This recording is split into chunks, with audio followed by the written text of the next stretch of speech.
Hi, my name is Steve Shay. I'm going to do a presentation on U.S. Navy flight covers pre-World War II. I'm a member of the USCS, AAMS, AFDCS. I'm also a member of the USCS Saginaw chapter in the Bay Area of California.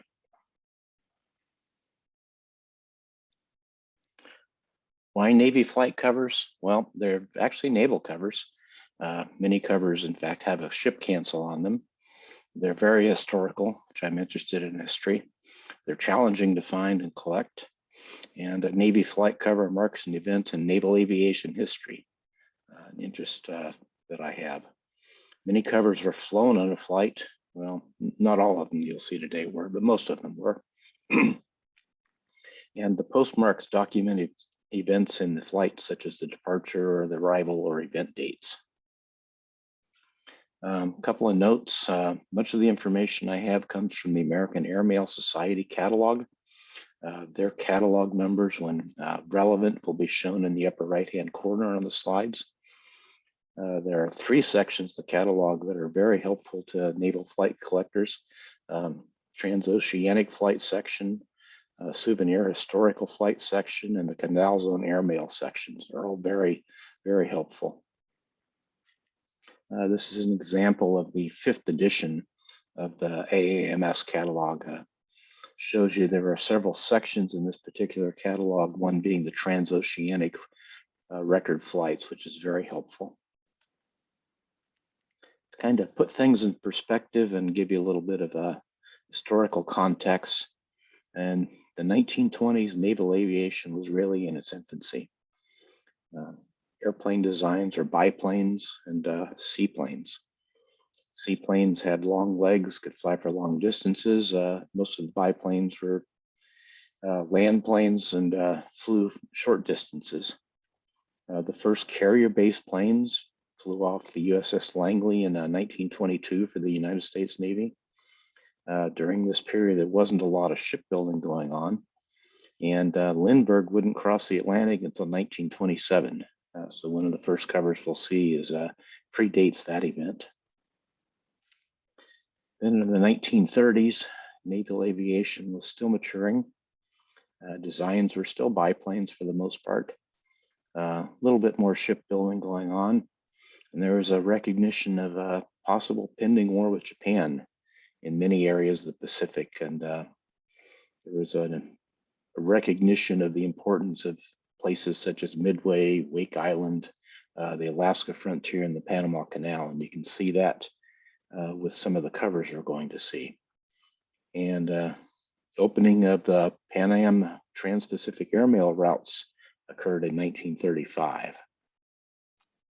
So this first cover was for a nonstop flight from San Francisco to Hawaii, August 1925. There were 2 planes.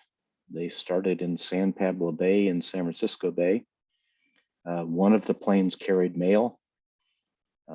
This is plane number 3. This cover was carried aboard that flight. Unfortunately, this plane was forced down with engine trouble and didn't make it all the way to Hawaii. The plane on that flight was built by the Naval Aircraft Factory, and it was designated as PN-9. These are a couple photos of that plane. As you can see, they aren't not a very modern plane.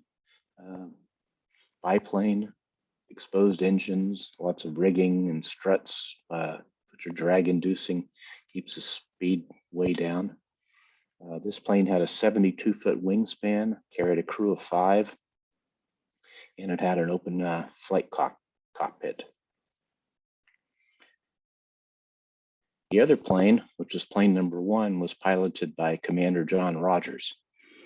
He took off after plane number 3, but he had a lot more luck.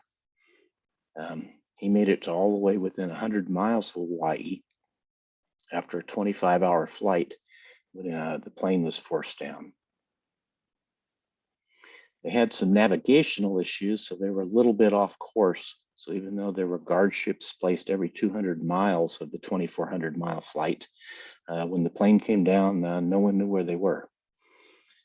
The plane ended up drifting for 9 days, during which time the Navy was searching for them. Finally sighted by the submarine USS R4, who towed the plane into port in Kauai. There were some covers carried aboard that plane, made it all the way to Hawaii. Unfortunately, I don't have one of those. And just like we have events today, where we send off for commissioning and launching covers, and sometimes they don't meet the right date, there were people who were sending for flight covers who didn't always make the flight. These are a couple of very nice examples. Covers intended to be on the flight to Hawaii, didn't make it. The one in the upper right is a particularly interesting cover. It was sent via registered airmail from New York, Chicago, San Francisco, Honolulu. It's supposed to be on the first round trip. And since it was sent registered mail, it received back stamps every time it stopped at one of those cities. So in the lower left-hand corner, you can see the numerous back stamps on this cover, so you can trace the history of it. It did make it to Hawaii. You can see a Honolulu postmark. Unfortunately, it made it by ship, not by air, but it's still a pretty neat cover. The other two covers were meant to be on the flight, but they did not make it. Here's a different flight cover. This is a single plane flight from Hampton Roads to the Canal Zone, November 1926. It was to be the first nonstop flight. A guy by the name of Commander H.H. Bartlett flew in a PN-10, very similar plane to the one we just saw. Unfortunately, he had mechanical problems too. He had to land near Isle of Pines, Cuba, to repair a broken fuel line. After the fuel line was replaced, he was able to take off and make it to the Canal Zone, but it was not a non-stop flight in that case. This cover shows you the departure date, November 23rd, with the cancel on the face, and then a nice back stamp showing a Canal Zone cancel, November 26th. In that particular cancel, the postmaster initialed it. Those are the initials you can see about at 4 o'clock in the postmark. There were 58 covers carried aboard the flight. Kind of a good, nice souvenir. This is not exactly a naval cover, but it marks the first flight of what will become a Navy plane. This was the XP-2Y-1 plane built by Consolidated. First flight cover signed by both the pilot and the co-pilot, April 1932. This plane had a 100-foot wingspan, and it has an enclosed flight deck and a crew of 5. It's a little bit more modern than the PN-9 we were looking at. Here's a nice photo of it.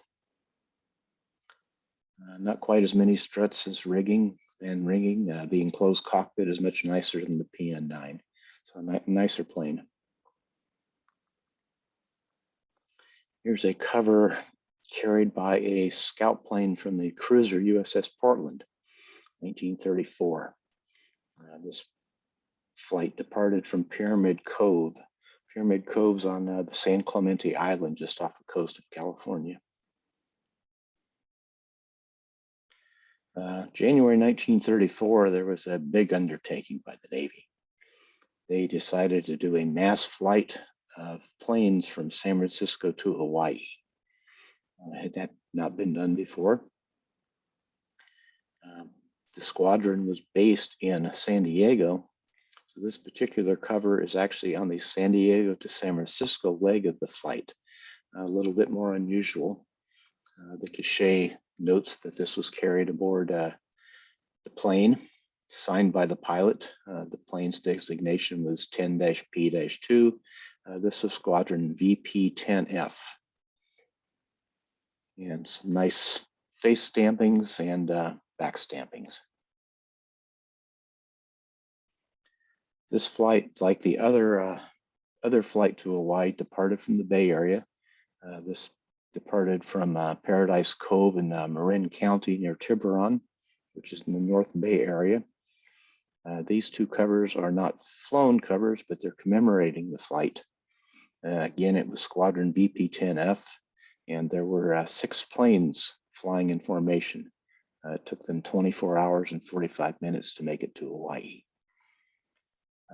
Due to the fuel load for the extra long flight, they were a little bit concerned that the planes may not be able to make it with the standard fuel load, so they had extra fuel tanks built into the hull of these planes. That in turn caused a concern that they would be too heavy and may not be able to take off in the water. So they had 3 other airplanes standing by, which were taxiing in front of them, wingtip to wingtip, creating a wind and creating waves that would allow the VP-10F planes to take off and get up on the step, as it's called, and then take off from the water. There were guard ships stationed along the way. These are 2 naval covers marking the flight, and if you look in the killer bars, you can see latitude and longitude that these 2 ships were stationed at. The bottom cover notes that the USS Breeze was at the halfway point, and the squadron flew over at 1:31 a.m. on January 11th, 1934. This is the plane they were flying. It's the P-2Y-1. We saw the first flight cover for the XP-2. Once a plane is put into service, it's the X, which is experimental designations removed. So this is when the Navy had accepted the flight into their squadrons. This is a photo of the squadron as they made landfall in Hawaii. And you can see Diamond Head in the background. You can see 3 of the planes in formation, and in the lower right, you can see the wingtip or stabilizer tip of one of the other planes. This mass flight bettered the previous time for a flight from San Francisco to Hawaii.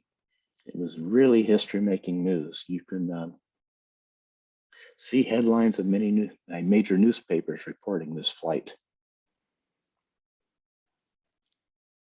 Here's a flown cover. This has the San Diego cancel from when they left San Diego on the 9th, and then the Pearl Harbor cancel on January 11th when they arrived.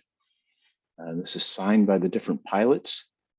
The commander of the flight was a Commander McGinnis, whose signature is the first signature in the lower left.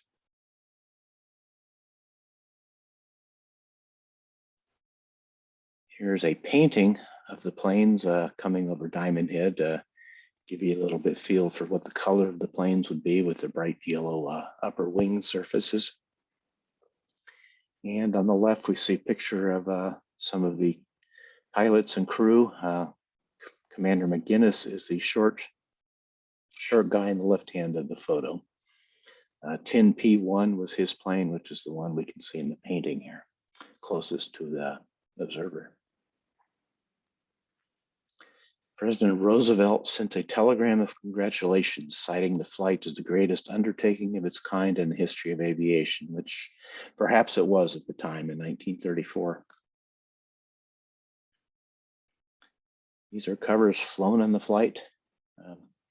Both have a January 10th cancellation from San Francisco, and both have a back stamp showing January 11th, the arrival date. The cover in the upper left is signed by McGinnis, and the cover in the lower right notes that this was plane 10, Squadron VP-10F, plane number 3 down in the lower left-hand corner of the cachet, and signed by the pilot, assistant pilot, both assistant pilots, a mechanic, and the radioman. Little known fact is that Commander Mark Mitcher, a name you may recognize from World War II history, he headed the flight division in the Bureau of Aeronautics, and he was the driving force behind this flight. And he actually traveled on one of the planes as a passenger. He wanted to travel in obscurity, didn't want to be in the spotlight, but he was actually a part of this flight. Here we have a cover, we go back to the West Coast. 3 squadrons, VP7, VP9, VJ2, so 2 patrol squadrons and a utility squadron flew from San Diego to the Canal Zone, April 1934. There were support ships along the way, including the USS Wright.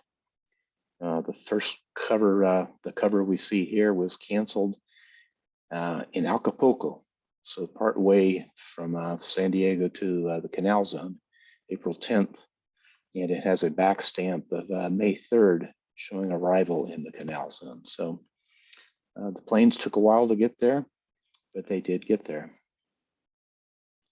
The patrol squadrons were flying a Martin PM-1. PM-1 was built by Martin. It was really the same design as we saw in the first flight cover, the PN-9, which is a plane built by the Naval Aircraft Factory. The same design sometimes was built by different factories. In fact, this design also was built by Douglas. Slight differences between each manufacturer, but basically the same airplane. This had a crew of 5, 72-foot wingspan. This is a plane from VP9. If you look at the nose of the plane, you can see a gunner standing in his position with a machine gun at the ready. So a little bit of a not very modern plane as we would think of planes today. Pilots exposed in the airstream, gunners exposed in the airstream, but they did their job. This is a marine cover, so maybe not technically a naval cover, though it, as the typed cachet notes, they were on their way to Navy maneuvers. This was a flight from Miami to Guantanamo, Cuba. This particular cover was during a stop in San Juan, Puerto Rico, and signed by the pilot carrying this cover. It's a fairly rare cover. There weren't too many covers carried on this flight. Here's a cover similar to the one we saw from the USS Portland. This is from the cruiser USS San Francisco. Carried aboard one of the scout planes. It catapulted off the ship. The cachet notes the name of the pilot. There were 50 covers carried on this flight. There were 2 other planes accompanying Whitney on this flight. Their planes were lowered over the side of the San Francisco and took off. His was catapulted off. And it was just a flight over the Hawaii Islands doing a little bit of survey work from Hilo Harbor to Honolulu. This is the plane they were flying, the Vought 03U-3. As you can see, also a biplane, single pontoon with a couple of outriggers.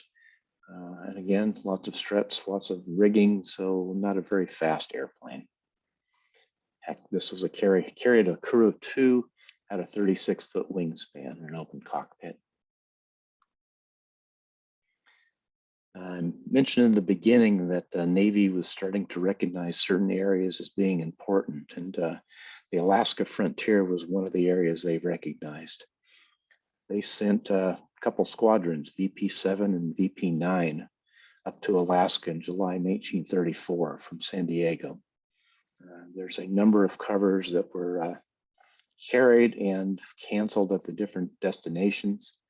We have 2 here that show covers that were backstamped at the Ketchikan location when they arrived there, and Yakutat location when they arrived there. Both covers mark the beginning of the flight, July 17th. You can see they didn't make it to Ketchikan until July 30th, and Yakutat until August 17th. This was the first naval mass flight to Hawaii. As noted, they departed on July 17th from San Diego. They only made it as far as Santa Barbara, which, if you know California geography, that's hardly more than a couple hours by car today. But they were forced down there and forced down at Port San Luis because of fog. They departed again the next day on the 18th, and they only made it as far as San Francisco. Again, fog forced them down. 19th, they made it to Astoria, Oregon. The 20th, they made it to Seattle. Again, more fog there. And in fact, the fog was very persistent. And it wasn't until July 26th that they were able to depart for Ketchikan. They decided to take the inside passage, which is a very popular passage for cruise ships today. Very scenic, very pretty. But again, they hit fog and they had to put down at Prince Rupert, British Columbia. They were there several days waiting for the fog to clear. And then finally, on July 30th and 31st, different planes were able to take off from Prince Rupert and make it into Ketchikan. One other cover from the flight. This is during the, this was postmarked at the Seward stop, August 9th. The corner card of this cover notes the destinations of Ketchikan, Juneau, Cordova, Seward, Kodiak, Sitka, Dutch Harbor, and Prince Rupert Island. These squadrons were flying the PM-1 plane we talked about earlier. A couple different photos of planes in the squadron. The two on the right are from VP-7. Lower left also is from VP-7 squadron, and the upper left photo is a photo of a plane in VP-9. This cover is not a flown cover, but it sort of denotes the importance of these flights during the 1930s. This is just a naval cover canceled aboard the USS Wright, noting that 24 planes were completing a circumnavigation of the Caribbean in 1935. Again, mentioned the importance of some areas of the Pacific. Wake Island was one of the areas the Navy had their eyes on, and they had a flight that did a survey flight over Wake Island. This cover was carried aboard that flight. There was a support ship, the USS Nitro, marking the date of the flight, March 8th.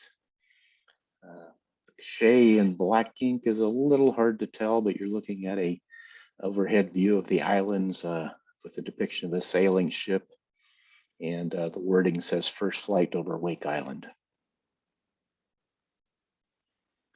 The plane used for this flight was a Loening OL-9, smaller scout plane. You can see it's being hoisted aboard the USS Gannett in the upper photo. Not a particularly attractive airplane, but it did its job. It carried a crew of 2, had a wingspan of 45 feet, and it also had an open cockpit. This is another cover carried aboard the flight. This cover was printed with magenta ink. This color cover is much rarer than the black cover, though it does show the cachet and artwork a little bit better.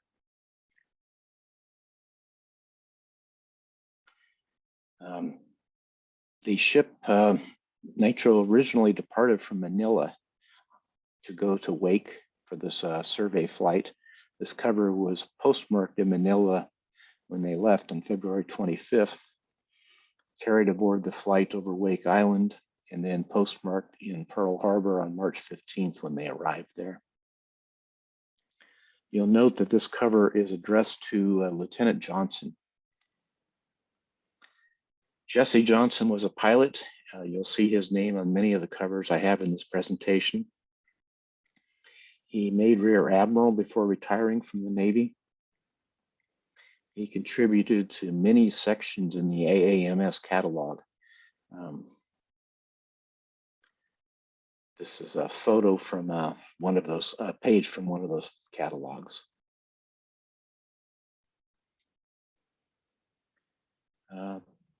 Wake Island was important. Midway Island was also important. Navy flew over Midway Island too. This cover's interesting. It's a cover from the Wake Island flight with that March 8th date, as we talked about earlier. But it also has a rubber stamp cachet noting this is the first flight from VP 8F, Squadron VP 8F, from Hawaii to Midway. And you see the cancel about the center of the cover up top, canceled aboard the support ship USS Swan with the killer bars reading Midway Islands. And you see, for on the right-hand side, a cancel from Pearl Harbor on May 9th. So this cover is showing you that the Wake Island overflight on March 8th, departure from Pearl Harbor on May 9th.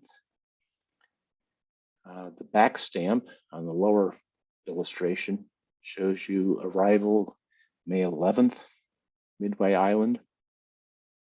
Back to the upper picture, we saw that May 22nd cancel while in Midway, which was the departure. And then back to the lower photo, we see a May 24th arrival date in Pearl Harbor. So well-traveled cover, very interesting, very nice cover. You also can note this is addressed with Lieutenant Johnston's name on this cover. There were 46 planes that took part in this flight from squadrons VP 1, 4, 6, 8, and 10. They flew the 1,300 miles from Hawaii to Midway. They were part of Fleet Problem 16 exercise to see if the fleet could prevent bombing attacks, and it was modeled as a U.S. offensive. 153 Navy ships were also involved. So a lot of airplanes and a lot of ships. Here are two more covers from that flight, flown covers. Top cover has a nice printed cachet, handwritten that it was carried aboard plane 10-P-3 and signed by the pilot. So that was a pilot from Squadron VP-10. Nice markings, departure from Pearl, arrival at Pearl, support ship USS Beaver. When they left Pearl Harbor, this particular squadron flew from Pearl to French frigate Shoals on May 9th. They departed on the 11th, arriving in Midway on the 11th, which is why we see the back stamp from the USS Beaver on the back of the cover, noting Midway Islands. They departed Midway on the 24th, which is denoted by the cancel up on the top of this cover, and they arrived in Pearl Harbor the same day, so it was a direct flight on the way back. VP-10F was flying the P-2Y, which we saw earlier. Here's another photo of it. Good view of the enclosed cockpit, so it's not an open cockpit. A couple of other flown covers. The top one has a nice cachet noting the squadrons that were involved and there was fleet maneuvers. The cachet happens to say it was carried 4,650 miles by plane number 2 of Patrol Squadron 6. So it actually tells you what plane this one flew on. During the exercises in Squadron VP-6, one of the planes was forced down off of Midway after a night bombing attack. And plane VP-7 was circling, trying to see if they could aid that crew that was forced down. And unfortunately, that plane 6 crashed and killed everybody. The squadron executive officer was aboard that plane, but the entire crew of that plane was lost. That's what the cancel on the lower right-hand back cover from the USS Langley shows. X6P7 crashes is denoted there. You can see the French frigate Shoal cancel from USS Lark, another support ship, the Beaver we saw earlier. And this one also on the face shows the USS Saratoga.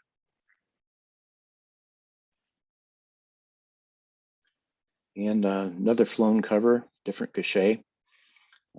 This is canceled by a support ship USS Beaver while at Midway, and then it has the arrival date of May 29th in Pearl Harbor as a backstamp.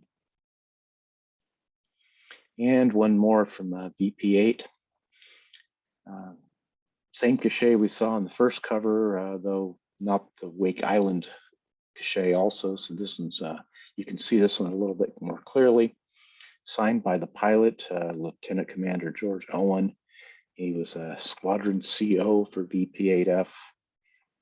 As a matter of fact, he would command the USS Curtis on December 7, 1941 in Pearl Harbor. Canceled aboard the Swan on the 24th, which was the departure date from Midway, and backstamp canceled Pearl Harbor May 24th. Of the 46 planes that were involved in this exercise, 2 returned after takeoff to Pearl Harbor, so only 44 made it as far as Midway. Then while at Midway, 2 planes were lost. We already talked about that. And one of the planes, because of mechanical problems, had to be returned via ship. These are some of the planes that were involved. VP6F was flying the PD-1. You may recognize the plane. It's the same as the PM-1 and the PN-9. Same design, all built by different manufacturers. So this was the Douglas version. VP-10F was flying the P-2Y, as we saw earlier. And here's a nice photo of 6 of those planes in flight. And back to the East Coast now. Flight from Hampton Roads to Canal Zone and then on to Alameda, California. Canceled when it left Hampton Roads on October 8th. Arrival Coco Solo on October 13th. This is signed by the commander in charge of the flight. You may recognize the name, Commander McGinnis, same guy who flew that first mass flight to Hawaii.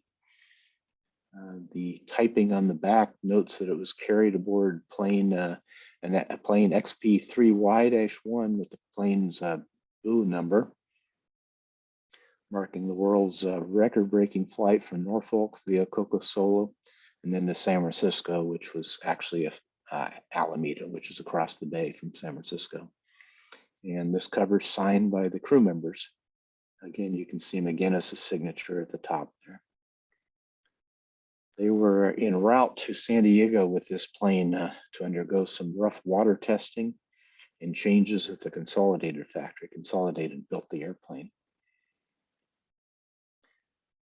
And this is the plane, the XP3Y-1, experimental version, not in naval service yet, but you may recognize the lines of this. This would become the PBY Catalina.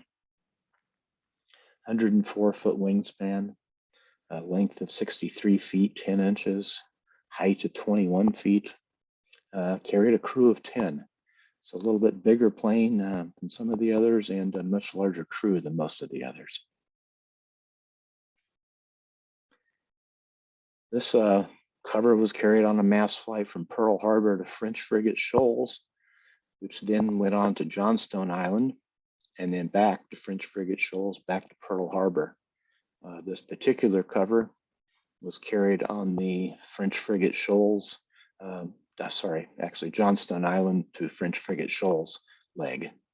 So part of the return flight. You can see Lieutenant Johnson's name on this cover.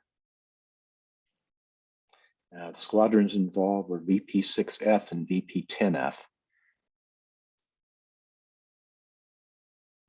And down to the Canal Zone for a flight. This is a flight from Coco Solo to the Galapagos Islands, February of 1936. Departure on February 6th. The return was to Balboa, and you can see the backstamp in Balboa was February 19th. It's about a 2-week flight.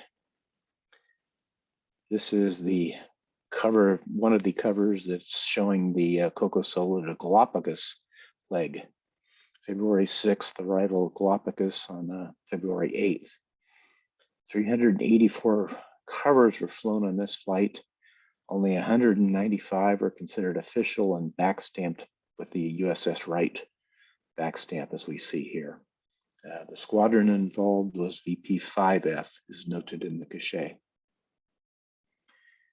They were flying a plane we've seen before, the P-2Y-1. Here's a flown cover. It's not in the AAMS catalog. The cachet notes that it was carried during naval maneuvers in 1936, signed by the pilot. He was a lieutenant, and signed by Anita notes that he was in squadron VP-4F. Pilot was Lieutenant Edward Mulheron. So departure from Pearl Harbor on April 27th.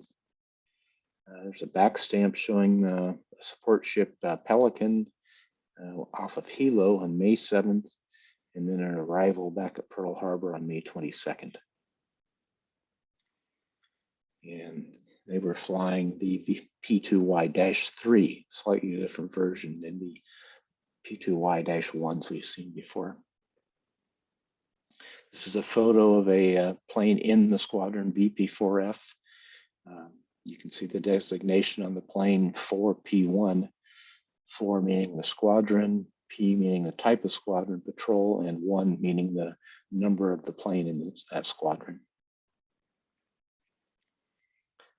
Here we have a cover carried back to the West Coast from San Diego to Panama, April 1936, Squadron VP-9, flight of 6 Navy planes. This one was signed by H.J. Barnett, one of the pilots, canceled aboard the USS Teal, a support ship at Coco Solo. Hand stamp kind of obliterated a little bit by the cachet, but it shows VT2B cancel on April 26th, which would have been in San Diego, so the departure date. The cachet is the squadron insignia for VP-9. They were flying the Martin PM-1. This is a photo of one over San Diego. We've seen this plane before. There was a mass flight over San Diego, August 1936. VF-5B, a fighter squadron, overflew the Pan-Pacific International Exposition in San Diego. This cachet is marking the insignia for VP-5. Somebody has handwritten that the plane was 5F-10, so we know it was plane 10 in the squadron, with a cancel of the flight August 8th over San Diego. Backstamp showing cancellation from VP-1B aboard the Ranger. You might ask, why is VF-5B having a cancel VB-1B? Well, VF didn't have a cancel, so they used the cancel from a different squadron aboard the ship. This is a Jesse Johnston cover. There were 100 of these covers carried from the Ranger, takeoff from the Ranger over the Exposition and back. Squadron was flying a Grumman F-3F. This is a photo of one of those. For the time, one of our frontline fighter planes.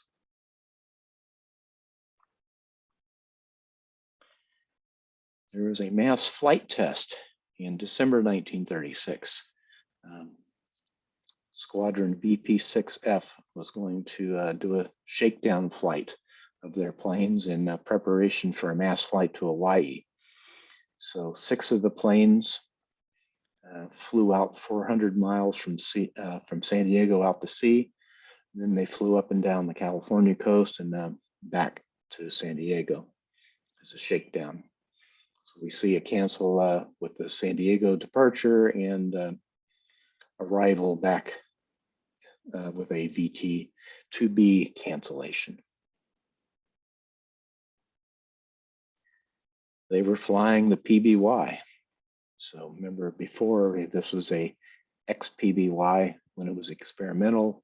Now that it was in Navy service, it was a PBY. So they were doing a shakedown with the plane and then going to mass flight this to Hawaii. And this is the flight, January 1937, BP-6F Squadron. There were about 300 covers carried on the flight. This one is signed by the commander of the flight, William McDade. Nice cachet marking the first flight. This particular cover is canceled on January 27th, backstamped in Pearl Harbor, January 29th. The flight was planned to depart on the 27th, but due to some weather, they actually departed on the 28th, which accounts for the 29th arrival date at Pearl Harbor. The intent of this mass flight was to move the squadron from being based in San Diego to being based in Hawaii. This is a cover from the same flight, and this one has a January 28th, the actual departure date cancellation. There were 12 planes involved, as I said, about 300 covers. They covered 2,631 miles in 21 hours and 48 minutes. And this is a photo of their plane that they were flying. This is from a support ship, the USS Thrush, while it was at San Diego, denoting the flight canceled on the 28th, the day of the flight. There was a second mass flight moving Squadron VP-8F. There were 32 covers carried aboard this flight. This one is signed by the flight commander, Lieutenant Thomas Gwynn. That's a photo of him in the upper right, and signed by different crew members. April 12th to April 13th. 2,533 miles, took them 22 hours, 27 minutes.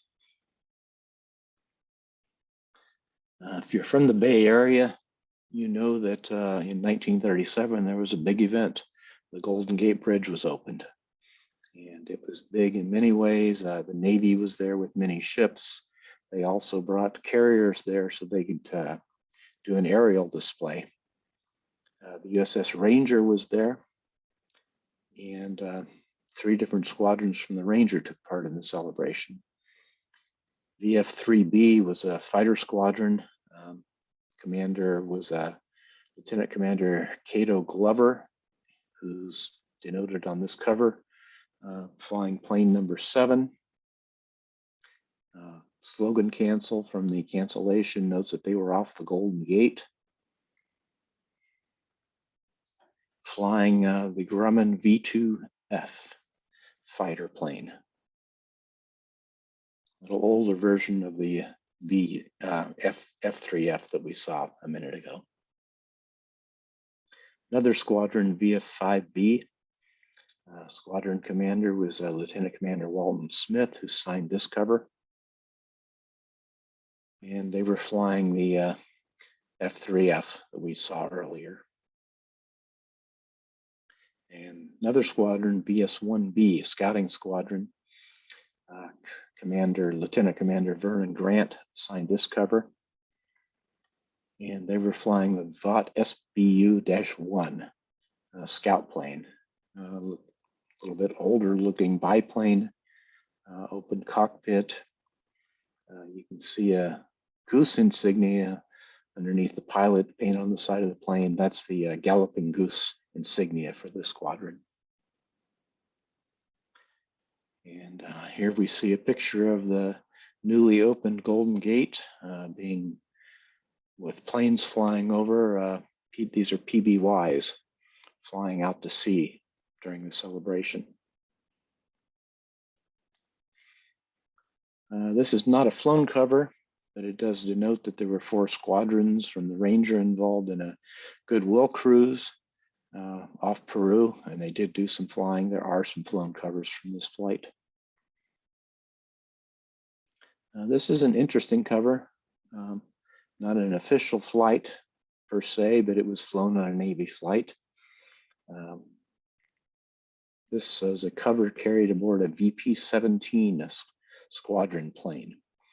VP-17 had been up in Alaska as part of their tour, and they were returning to San Diego from Sitka to turn in their planes to squadron was going to be getting the new PBY for their planes.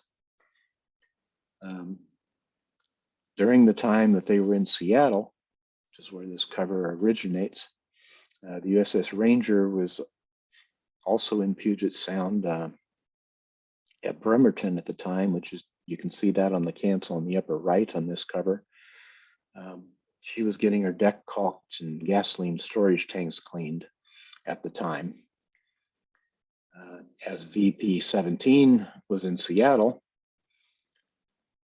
I can guess that Lieutenant Johnston, who was stationed aboard the Ranger, probably made contact with the squadron and asked if this cover be carried aboard the flight. On the back of the cover, you see the pencil writing. It says it was carried from Seattle to San Diego via Monterey on a return from Alaska. The pilot's name some of you may recognize, Stanhope Ring. Ring was the squadron commander aboard the USS Hornet during the Battle of Midway. He infamously led the squadron on the flight to nowhere, as it was called, as they missed finding the Japanese fleet and taking part in the battle. The cover shows the departure from Seattle on December 5th, December 6th, December 5th, I think it is, and arrival San Diego, December 14th. Picture here shows some VP-17 planes. This is taken at the seaplane base on Japonski Island at Sitka, Alaska. Different squadrons would rotate to Alaska every 2 months between VP-16, 17, and 19. This was when 17 was up there. And as noted before, they were getting ready to turn in these PM1s for the PBYs. Here's a somewhat odd cover.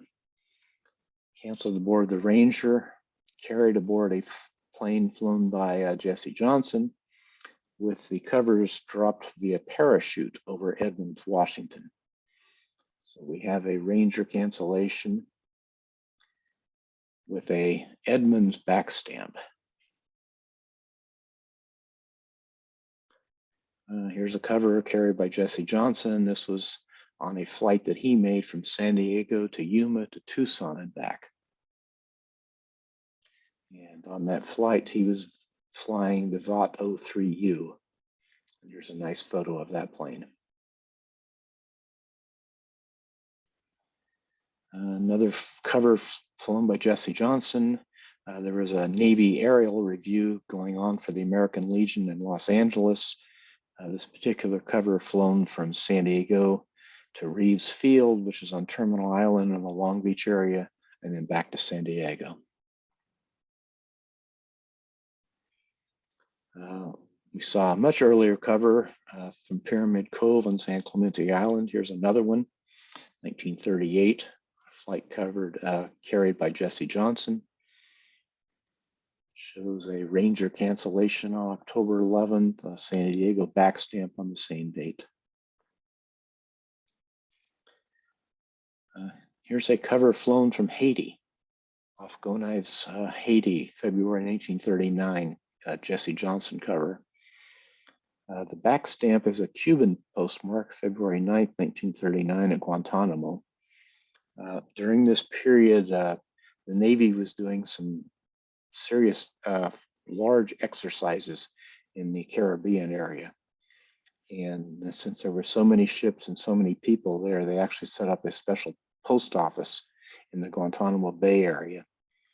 And so my guess is this cover was probably flown on a flight from the Ranger to drop off mail at this post office. Another Jesse Johnson cover, this time a flight over Barbados, March 1939. nice Barbados stamp on the back. Notes that there were 19 of 28 covers. This is number 19 of 28 covers carried on this flight. The Navy undertook another mass flight, December 1939. They were going to establish a neutrality air patrol base in Key West. So we see a Norfolk cancellation on date of departure, December 1st, and then a Key West cancel on December 5th when they arrived. This was Squadron VP-53. They were flying the P-2Y at the time. A transcontinental cover, Norfolk-Pensacola-San Diego, and then back to Norfolk. This cover was carried aboard an experimental plane at the time, the XPBS-1, which I'll have a picture of in a second.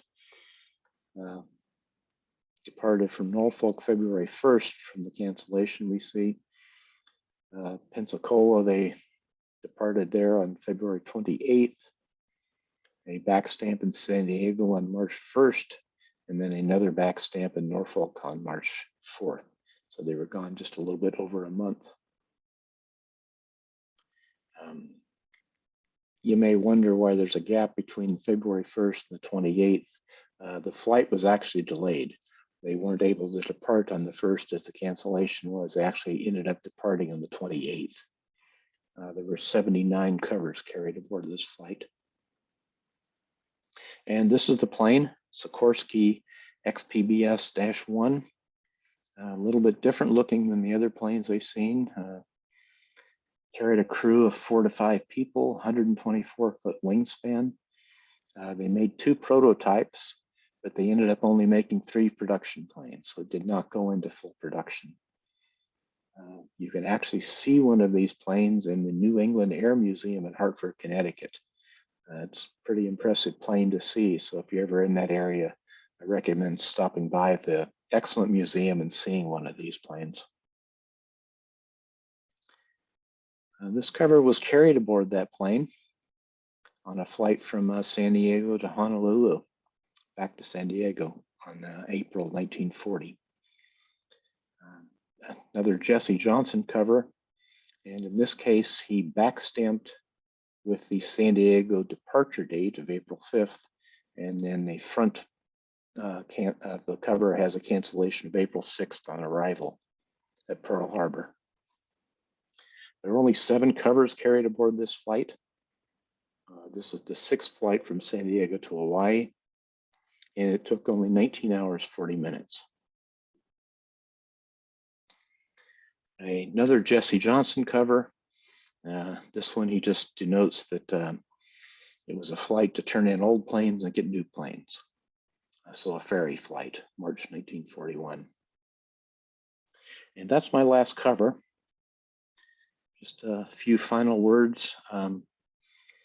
As we've seen, there was some publicity involved in these flights, and some people think that that's all they were, was publicity flights, but that's really not so. As we've seen on some of the flights, that the flights are really just the purpose of getting planes to where they need to be stationed. Other times it was bringing in new planes, sometimes squadron rotations, sometimes for participation in naval exercises or surveys of areas. And as I said, the destinations such as Pearl, Midway, Wake, Panama Canal, Alaska would all become focal points when war broke out. So it made sense to learn about those areas and get to know them well. Unfortunately, this is a topic that's pretty hard to get covers for nowadays. There aren't a lot of new flights or mass flights or that type of thing. So it's kind of hard, kind of a topic you got to search for old covers from. But it's still a very collectible topic. Covers are rare, and unfortunately, prices reflect that. I'd like to give a special thanks to Steve Kovacs.